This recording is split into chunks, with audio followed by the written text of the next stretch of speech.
ಕೃಷಿ ಸಚಿವ ಎನ್ ಚಲುವರಾಯಸ್ವಾಮಿಯವರ ಸ್ವಕ್ಷೇತ್ರದಲ್ಲಿ ಅಕ್ರಮವಾಗಿ ಭೂಮಿ ಮಂಜೂರು ಮಾಡಲಾಗಿದೆ ಅನ್ನುವಂಥ ಆರೋಪ ಕೇಳಿಬಂದಿತ್ತು. ಈ ನಿಟ್ಟಿನಲ್ಲಿ 11 ಜನ ಅಧಿಕಾರಿಗಳನ್ನು ಕೂಡ ಈಗ ಪೊಲೀಸರು ವಶಕ್ಕೆ ಪಡೆದುಕೊಂಡಿರುವಂಥದ್ದು. ಇದರ ಜೊತೆಗೆ ಅಲ್ಲಿ 320 ಎಕರೆ ಅಕ್ರಮವಾಗಿ ಮಂಜೂರು ಮಾಡಲಾಗಿದೆ ಅನ್ನುವಂಥ ಮಾತು ಕೇಳಿಬಂದಿತ್ತು. ಆದರೆ ಮಾಜಿ ಶಾಸಕರಾಗಿರ್ತಕ್ಕಂಥ ಸುರೇಶ್ ಗೌಡರು ಆರೋಪವನ್ನು ಮಾಡ್ತಾ ಇದ್ದಾರೆ. ಬರೀ 320 ಎಕರೆ ಅಲ್ಲ, ಇಲ್ಲಿ ಸಾವಿರಾರು ಎಕರೆ ಅಕ್ರಮವಾಗಿ ಮಂಜೂರು ಮಾಡಲಾಗಿದೆ ಅನ್ನುವಂಥ ಆರೋಪವನ್ನು ಮಾಡ್ತಾ ಇದ್ದಾರೆ. ಅವ್ರನ್ನ ಮಾತನಾಡಿಸ್ತೀನಿ.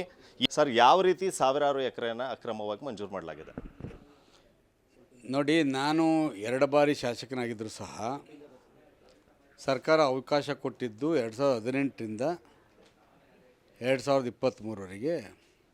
ಅದು ಹಲವಾರು ಕಾನೂನು ತಡೆಗಳು ಇದ್ದಾವೆ ಅಂತ ಹೇಳಿ ಕೊನೆಗೆ ಅದನ್ನೆಲ್ಲ ಪರಿಹಾರ ಮಾಡಿಕೊಂಡು 2021-22 ಶುರು ಮಾಡಿ 23ರಲ್ಲಿ ಯಾರು ಅರ್ಜಿ ಹಾಕಿದ್ರು, ಯಾರು ಅನುಭವದಲ್ಲಿದ್ದರು, ಯಾರಿಗೆ ಅರ್ಹತೆ ಇದ್ದು ಅವ್ರಿಗೆ ನಾವು ಮಾಡಿದ್ದೀವಿ. ಸನ್ಮಾನ್ಯ ಚಲುವರಾಯಸ್ವಾಮಿಯವರು 1999ರಿಂದ 2004, 2004ರಿಂದ 2008 ಅವ್ರ ಕಾಲದಲ್ಲಿ ಆಗ ಈ ಅಕ್ರಮ ಜಮೀನು ಸಕ್ರಮೀಕರಣ ಮಾಡ್ತಕ್ಕಂಥ ಕಮಿಟಿ ಇತ್ತು. 2008ರಿಂದ 2013ವರೆಗೆ ಇರಲಿಲ್ಲ. ಪುನಃ ಅದಾದ ಮೇಲೆ ಸರ್ಕಾರ ತೀರ್ಮಾನಗಳು ತೆಗೆದುಕೊಂಡು ಪುನಃ 2018ರಲ್ಲಿ ಮಾಡಿತ್ತು. ಆ ಸಂದರ್ಭದಲ್ಲಿ ನಾವು ನೈಜ ಯಾರು ಅರ್ಜಿ ಹಾಕಿದ್ದಾರೆ ನೈಜ ಫಲಾನುಭವಿಗಳಿಗೆ ಮಾಡಿದ್ದೀವಿ. ಆದರೆ ಈ ಮಾಫಿಯಾ ಇದೆಯಲ್ಲ, ಇದು ಏನು ಮಾಡ್ತಾಯಿದೆ ಅಂದರೆ 80-90 ದಶಕದ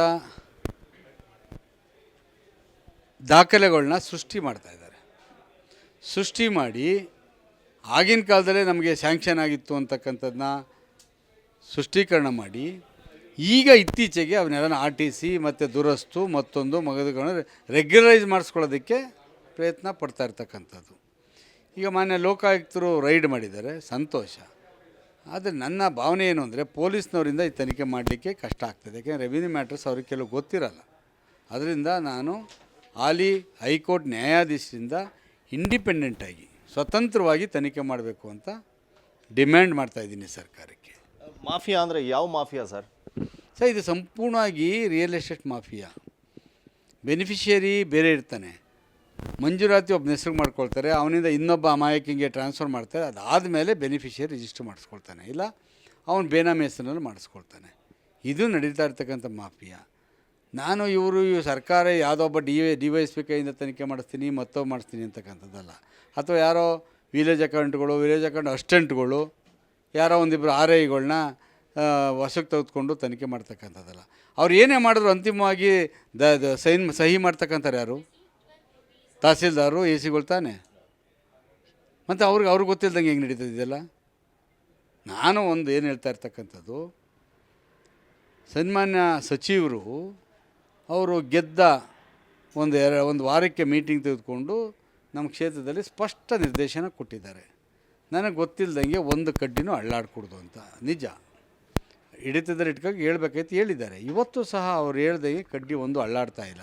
ಅವ್ರ ಗಮನಕ್ಕೆ ಬರದೆ ಯಾವುದೇ ಅಕ್ರಮಗಳಾಗಲಿ ಯಾವುದೇ ಮತ್ತೊಂದಾಗಲಿ ನಡೆಯೋಕ್ಕೆ ಚಾನ್ಸ್ ಇಲ್ಲ. ಇದೆಲ್ಲವೂ ಸಹ ಅವ್ರ ಗಮನಕ್ಕೆ ಬಂದಿದೆ, ಗಮನಕ್ಕೆ ಬಂದೇ ನಡೀತಾ ಇರ್ತಕ್ಕಂಥದ್ದು. ಅದನ್ನೇ ನಾನು ಬಂದು ನಿಮ್ಮ ಮುಂದೆ ಎಲ್ಲ ಆಪಾದನೆ ಮಾಡ್ತಾಯಿದ್ದೆ. ವಾರದ ಕಲೆಕ್ಷನು, ಶನಿವಾರದ ಕಲೆಕ್ಷನ್, ಅದೆಲ್ಲ ಈ ಕಲೆಕ್ಷನ್ಗಳೇ. ಅಂದರೆ ಇದಕ್ಕೆಲ್ಲ ಕಿಂಗ್ ಪಿನ್ ಚಲುವರಾಯಸ್ವಾಮಿ ಅವರೇ ಅಂತ ಹೇಳ್ತೀರಾ? ಏನು 100% ಅವರಿಲ್ಲದೆ ನಮ್ಮ ತಾಲೂಕಿನಲ್ಲಿ ಏನು ಜಿಲ್ಲೆನಲ್ಲೇ ಯಾವ ಅಧಿಕಾರಿಗಳು ಅಳ್ಳಾಡೋದಿಲ್ಲ. ಜಿಲ್ಲಾಡಳಿತ ಆಗಲಿ ತಾಲೂಕು ಆಡಳಿತ ಆಗಲಿ ಅವರೊಂದು ಆದೇಶ ಬರಲಿಲ್ಲ ಅಂದರೆ ಯಾರೂ ಅಳ್ಳಾಡೋದಿಲ್ಲ. ಅಲ್ಲ ಸರ್, ಕೃಷಿ ಸಚಿವರು ಏನು ರೈತರಿಗೆ ಸೇರಬೇಕಾದಂಥ ಗೋಮಾಳಗಳನ್ನ ರಕ್ಷಣೆ ಮಾಡಬೇಕು, ಸರ್ಕಾರದ ಭೂಮಿಗಳನ್ನ ರಕ್ಷಣೆ ಮಾಡಬೇಕು. ಅವರೇ ಇದರಿಂದ ಇದ್ದಾರೆ ಅಕ್ರಮದ ಹಿಂದೆ ಅಂತ ನೀವು ಆರೋಪ ಮಾಡ್ತಾ ಇದ್ದಾರೆ. ಏನು ಸಾಕ್ಷಿ ಇದೆ ನಿಮ್ಮ ಹತ್ರ? ಸರ್ಕಾರದಲ್ಲಿ ದುಡ್ಡಿಲ್ಲ, ಗುತ್ತಿಗೆ ಕಾಮಗಾರಿಗಳು ಡೆವಲಪ್ಮೆಂಟ್ಸ್ ವರ್ಕ್ ನಡೀತಾ ಇಲ್ಲ. ಈಗ ಲೀಡ್ರುಗಳನ್ನ ಸಮಾಧಾನ ಪಡಿಸೋದು ಹೇಗೆ? ಇದೊಂದು ಮಾಫಿಯಾ. ಇದೇನೋ ಮಾಡಿಕೊಡ್ತೀನಿ, ನೀವೇನೋ ಮಾಡಿಕೊಡ್ರಪ್ಪ ಅಂತಕ್ಕಂಥ ಆಶೀರ್ವಾದ ಮಾಡಿ ಕಳಿಸಿದ್ರೆ ಅವ್ರು ಮಾಡ್ಕೊಳ್ತಾ ಇದ್ದಾರೆ. ಅಂದರೆ DC, AC ಇವರಿಗೆಲ್ಲ ಚಲುವರಾಯಸ್ವಾಮಿ ಅವರೇ ನಿರ್ದೇಶನ ಕೊಡ್ತಾ ಇದ್ದಾರೆ. DC, AC, ತಹಸೀಲ್ದಾರ ಎಲ್ರಿಗೂ ವಿಷಯ ಗೊತ್ತಿರ್ತದೆ. ಅವ್ರ ನಿರ್ದೇಶನ ಪ್ರಕಾರ ಮೌನವಾಗಿ ನೋಡ್ತಾ ಸುಮ್ಮನೆ ಇದ್ದಾರೆ. ಏನೂ ಗೊತ್ತಿಲ್ಲ ಅಂತಾರ 3 ಕೋತಿಗಳ ಕತೆ ಹೇಳ್ಕೊಂಡು ಕೂತಿದ್ದಾರೆ ಅಷ್ಟೇ. 320 ಎಕರೆ ಅಂತ ಹೇಳ್ತಿದ್ರು, ನೀವು 106 ಎಕರೆ ಇನ್ನೂ ಜಾಸ್ತಿ ಅಂತ ಹೇಳ್ತಾ ಇದ್ದೀರಾ. ಹೇಗೆ ಸರ್? ನನ್ನ ಪ್ರಕಾರ 2-3 ಸಾವಿರ ಎಕರೆ ಆಗಿದೆ. 2-3 ಸಾವಿರ. ಏಕೆಂದರೆ ಇಡೀ ನಮ್ಮ ಜಿಲ್ಲೆಯಲ್ಲಿ ಹೈಯೆಸ್ಟ್ C&D ಲ್ಯಾಂಡ್ ಇದ್ದಿದ್ದು ನಮ್ಮ ತಾಲೂಕಿನಲ್ಲಿ. CND ಲ್ಯಾಂಡು ಹೈಯೆಸ್ಟ್ ಇದ್ದಿದ್ದು. ಅದಕ್ಕೆ ಎಲ್ಲ ದಾಖಲೆಗಳನ್ನ ಸೃಷ್ಟಿ ಮಾಡಿಕೊಡ್ತಾ ಇರ್ತಕ್ಕಂಥದ್ದನ್ನು ಭಾಳ ವ್ಯವಸ್ಥಿತವಾಗಿ ಮಾಡ್ತಾಯಿದ್ದಾರೆ. 2,000 ಅಂತ ಹೇಳ್ತಿದ್ದೀರಾ, ನಿಮ್ಮ ಕಾಲದಲ್ಲಿ ಎಷ್ಟಾಗಿದೆ ಹಾಗಾದರೆ? ನಮ್ಮ ಕಾಲದಲ್ಲಿ ನನ್ನ ಪ್ರಕಾರ ಆಗಿರ್ಬೋದು 1-2-3-4 ಪ್ರಕರಣಗಳಾಗಿದ್ದು. ನನ್ನ ಕಾಲದಲ್ಲಿ ಆಗಿದೆ ಬಿಟ್ಬಿಡಿ ಅಂತೇನು ಹೇಳ್ತಾ ಇಲ್ವಲ್ಲ, ನನ್ನೂ ಸೇರಿದಂಗೆ ತನಿಖೆ ಮಾಡಿ ಅಂತ ಹೇಳ್ತಾ ಇರ್ತಕ್ಕಂಥದ್ದು. ಪೊಲೀಸ್ನವರಿಂದ ತನಿಖೆ ಮಾಡೋಕ್ಕೆ, ಪೊಲೀಸ್ನವರು ಯಾವ್ದಾರ ಕಳ್ತನ, ಗಲಾಟೆ, ಕೊಲೆ ಇಂಥವು ತನಿಖೆ ಮಾಡೋಕ್ಕೆ ಪೊಲೀಸ್ ಸೇರೋದು. ರೆವಿನ್ಯೂ ದಾಖಲೆಗಳನ್ನ DYSP ಅಂತ ತನಿಖೆ ಮಾಡ್ತಾರೆ. ಇದಕ್ಕೆ ಯಾರಾದ್ರು ನುರಿತ ರೆವಿನ್ಯೂ ಮ್ಯಾಟ್ರ್ ಗೊತ್ತಿರ್ತಕ್ಕಂಥ ನ್ಯಾಯಾಧೀಶದಿಂದ ತನಿಖೆ ಆದರೆ ಅವ್ರು ಇನ್ ಡೆಪ್ತ್ ಹೋಗಬೇಕು, ಭಾಳ ಕಷ್ಟ ಇದೆ ಕಂಡುಹಿಡಿಯೋದು. ಜೊತೆಗೆ ಲೋಕಾಯುಕ್ತ ತನಿಖೆ ಹೇಳ್ತಾರೆ. ಲೋಕಾಯುಕ್ತರ ಇಲ್ಲಿ ನಡೀತಾ ಇರ್ತಕ್ಕಂಥ ಅಧಿಕಾರಿಗಳು ಯಾರು? ಅವರು ಸ್ಟೇಟ್ ಗೌರ್ಮೆಂಟ್ ಎಂಪ್ಲಾಯೀಸು. ಪ್ರಕರಣವನ್ನು ಬಾಡಿ ಆದರೂ ಸಹ ಅಲ್ಲಿ ಕೆಲಸ ಮಾಡ್ತಕ್ಕಂಥ ಸ್ಟೇಟ್ ಗೌರ್ಮೆಂಟ್ ಎಂಪ್ಲಾಯೀಸ್ಗಳು, ಪೊಲೀಸ್ನವರು ಸ್ಟೇಟ್ ಎಂಪ್ಲಾಯೀಸ್ಗಳೇ. ಅವರಿಂದ ಏನು ರೀತಿ ಯಾವ ರೀತಿ ರಿಪೋರ್ಟ್ ಬರ್ಸ್ಕೋಬೇಕಂತ ಇವ್ರು ಚೆನ್ನಾಗಿ ಗೊತ್ತಿದೆ, ಬರ್ಸ್ಕೊಳ್ತಾರೆ. ಪ್ರಕರಣ ಮುಚ್ಚಿ ಹಾಕುವಂಥ ಉದ್ದೇಶದಿಂದ DYSP ನೇತೃತ್ವದಲ್ಲಿ ತನಿಖೆಗೆ ಒಳಪಡಿಸಿದ್ದಾರೆ ಅಂತ. ಯಾರೋ ಅಸಿಸ್ಟೆಂಟ್ಗಳ ಮೇಲೆ ಇವ್ರ ಮೇಲೆ ಯಾರೋ ಪ್ರಬಲವಾಗಿಲ್ಲ ಅವ್ರ ಮೇಲೆ ಹಾಕ್ಬಿಟ್ಟು ಈಗ ಇದನ್ನು ಕ್ಲೀನ್ ಚಿಟ್ ತಗೊಳ್ಳೋದಕ್ಕೆ ಇದೆಲ್ಲ ಮಾಡ್ತಾಯಿದ್ದಾರೆ. ಅಲ್ಲ, ಈಗ ನಿಮಗೆ ಭರವಸೆ ಇದೆಯಾ ನ್ಯಾಯಾಂಗ ತನಿಖೆನ ನಡೆಸಿದ್ರೆ ನಿಮಗೆ ಸತ್ಯ ಹೊರಬರುತ್ತೆ ಅನ್ನುವಂಥದ್ದೇನಾದರೂ ಇದೆಯಾ? ನೀವೀಗ ಮೂಢ ಹಗರಣಗಳು ಏನೇನು ಮಾಡೋರು ಅಂತ ನಿಮಗೆ ಗೊತ್ತಿಲ್ವಾ?